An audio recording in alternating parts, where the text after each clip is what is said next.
पैर से कोशिश किया, एक पैर से नहीं हुआ, दूसरे पैर से कोशिश किया, नहीं हुआ, फिर हाथों से भी उठाने के लिए कोशिश किया, नहीं हुआ। तब भीमसेन को यह पता लग गया उनका अहंकार क्या है। ये बूढ़ा बंदर वहां पर है तो पूंछ भी नहीं हटा सका। तब हनुमान जी ने पलट के बोले, आपके अहंकार कोई काम का नहीं है भीमसेन जी, आप ताकत वाला है मगर अहंकार से कोई फायदा नहीं है। मोदी जी को भी 12 साल से बार बार कानून बिना चर्चा पास करवाते गए। किसी को केस से धमकाओ, किसी को इसमें ले लो, किसी को डराओ धमकाओ, किसी को एब्सेंट कराओ, सब सारे कोशिश किए। कल उनके अहंकार की आ रहे पूरा देश के जनता हनुमान बनकर पूंछ डाला है मोदी के सामने, वो पूंछ नहीं हटा सका।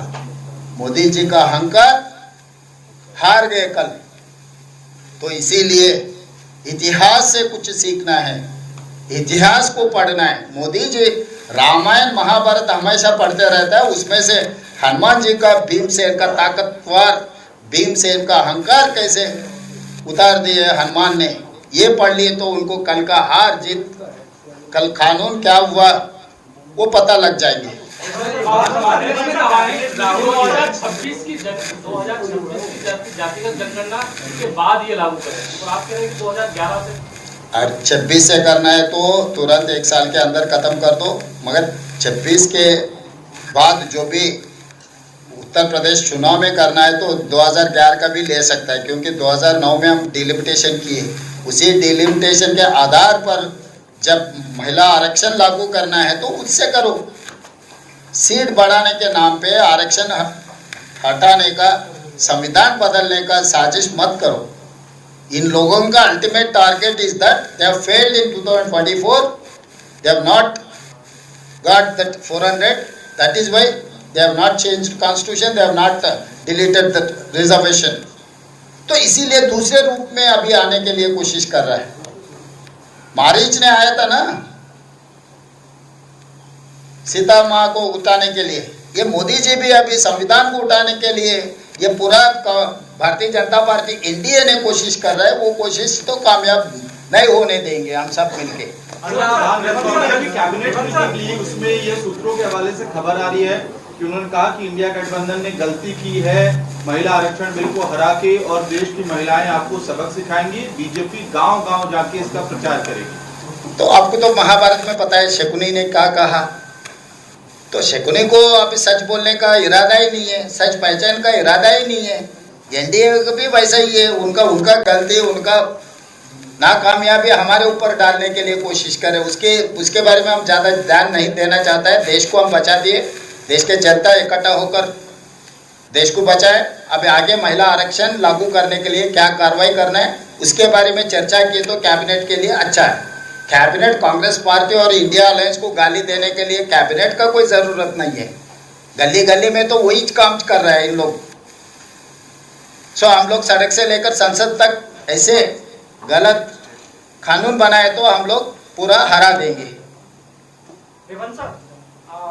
24 में जो रिजल्ट आया उसके बाद अब जो 850 की बात जो कही जा रही है, जो कि कल पास नहीं हो पाया, आपको लगता है कि साउथ में चूंकि बीजेपी उतनी स्ट्रॉन्ग नहीं है लेकिन वो कवायद कर रहे हैं कि स्ट्रॉन्ग हो वहाँ पर लोकसभा बैठक में, क्या फ्यूचर में अगर ये पास होता है किसी भी हाल में तो साउथ की जरूरत जो मौजूदा सरकार को उनको नहीं होगी, और इससे क्या इकोनॉमिकली भी नुकसान होगा साउथ और नॉर्थ के बीच में? देश के लिए नुकसान है, जनता के लिए नुकसान है, ये दलों का नुकसान नहीं है। देश इकट्ठा होकर लड़े तो इकट्ठा होकर तरक्की किए तो अलग रहता है, इकट्ठा होकर सरकार बनाए तो अलग है। जब अलग अलग राज्यों ने 6-7 राज्यों में उत्तर प्रदेश, बिहार, बंगाल, मध्य प्रदेश, राजस्थान, गुजरात और महाराष्ट्र 7 राज्यों ने बैठकर सरकार बनाए तो बाकी राज्यों क्या करने वाला है? छोटे राज्यों ने क्या करना है, साधारण के राज्यों ने, दक्षिण भारत के राज्यों ने क्या करना है? तो सरकार में सबका हिस्सा होना है, सब भागीदार होना है, यही हमारा राय है। इसीलिए हम लोग कोशिश किया, हमारा नुकसान कैसे पहुंचाने के लिए कोशिश कर रहा है। They cannot punish us because of our growth और we are law abiding citizens. You cannot punish law abiding citizens. Sir, Andhra Pradesh chief minister का पर ये कहना है कि जैसे ये डिलिमिटेशन बिल का ना आना, 50% प्रोपोर्शनल सीट्स का ना आना is a great disservice to southern states, to eastern states and other smaller states as well. उनका ये कहना है कि अब आर्टिकल 81 की वजह से, जब पॉपुलेशन की वजह से जब सीट्स इंक्रीज होंगी, तब तो फेडरल स्ट्रक्चर ब्रेक होगा। ये चंद्रबाबू नायडू कहते हैं। तो चंद्रबाबू नायडू जी ने क्या कहा मैं सुना ही नहीं। चंद्रबाबू नायडू समझदार है, तजुर्बा वाले हैं, वो गलत कहता बोल के मैं नहीं समझता हूँ। अगर पॉपुलेशन बढ़ाना है, अभी नारा दिए, पॉपुलेशन दिखना है तो और 30 साल लगता। जो उनका नारा अगर पास होना है तो और 30 साल, 20 साल, 25 साल लगने वाला है। तो इसीलिए नायडू जी को भी पता है, इसीलिए खुल के वो कुछ नहीं कहा। मोदी जी जो कानून लाए उसके बारे में तो नायडू जी ने कुछ खुल के तो कुछ नहीं कहा।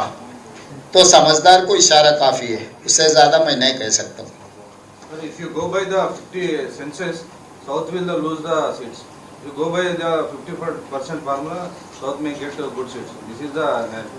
भाई देखो, कुछ भी झूठ बोलने के लिए भारतीय जनता पार्टी जो भी कोशिश कर रहा है वो कोशिश कामयाब नहीं होने वाला है। मैं पहले से एक ही कंपैरिजन बोल दिया कि केरला में आज 20 है, उत्तर प्रदेश में 80 है, दोनों के अंतर 60 है।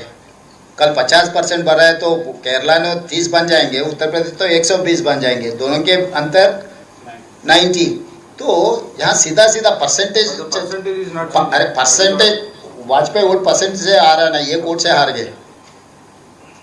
हर जगह में परसेंटेज ये नहीं होते। आपके पिताजी कुछ पैसे दिए, आपका ने 10 लाख है, आपके बड़े भाई का ने 1 करोड़ रुपए। मैं दोनों को 100% पूरा उनका जो भी हिस्सा है फिर दोबारा देने के लिए कोशिश की, तो अब 10 लाख मिलने वाले, अब 20 लाख बन जाएंगे, उन तो 2 करोड़ हो जाएंगे। पिताजी तो बोल रहे हैं कि परसेंटेज सेम दे रहा हूँ मैं 2 बेटों को, मगर आपका ने 10 लाख है, उनका ने करोड़ रुपए है। 10 लाख वाले को 10 लाख मिल गए, 1 करोड़ को दूसरे करोड़ मिल गए, तो 10 लाख वाले 20 लाख बन गए, 1 करोड़ वाले 2 करोड़ बन गए। तो परसेंटेज तो आपको सेम दिखता है, मगर एक्चुअल में तो फर्क अंतर बहुत ज़्यादा है। तो ये परसेंटेज का ये भटकाने का चर्चा तो खत्म हो चुका है, इसके बारे में कोई चर्चा करने से कोई फायदा नहीं है। आगे क्या कार्रवाई करना है उसके बारे में चर्चा होना है। कम से कम अभी तो भी केंद्र सरकार ने विपक्ष दलों को पहले बुलाना है, राय लेना है, महिला आरक्षण लागू करने के लिए क्या क्या कार्रवाई करना है, चर्चा करने के बाद कंसेंसस बिल्ड करने के बाद आगे जाएंगे। इतना ही हमारा सुझाव है। ఈరోజు దేశ ప్రజలందరూ గత 3 రోజుల నుంచి దేశ రాజకీయాలలో జరుగుతున్న పరిణామాలు, లోక్సభలో జరిగిన చర్చల్ని, లోక్సభలో కేంద్ర ప్రభుత్వం ప్రవేశపెట్టిన బిల్లులను, చర్చలతో పాటు కేంద్ర ప్రభుత్వం ఓటమిని ప్రజలు కల్లారా చూసిండ్రు। ఈ ఓటమి భారతీయ జనతా పార్టీ